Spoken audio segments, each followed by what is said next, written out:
জাম, লিচু, তোদের কতবার বারণ করেছি কাঁঠালের সাথে বেশি মিশবি না। ও কিন্তু আদতে 1 নম্বরের এচোরে পাকা। কিন্তু ভাই, এই কাঁঠাল আঙ্কেলের শরীরের কাঁটাগুলো দেখতে তো বেশ লাগে। ওনার গায়ে তো পারফিউমও লাগাতে হয় না, এমনিতেই অনেক কড়া ঘ্রাণ। আরে, এই থামবি তোরা। আমি এ চোরে পাকা হই আর সে চোরে পাকা হই। আমার তো 1000 টাকা আছে।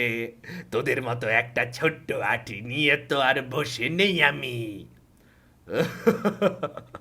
শুনলে তো, এই বয়সেও কেমন ঝাড়ি মারে। তোরা বরং আমার সঙ্গেই থাক, আম দুধ খেয়ে মানুষ হবি। এই কাঁঠালের আঠায় একেবারে জড়ালে শেষ, আর রক্ষা নেই।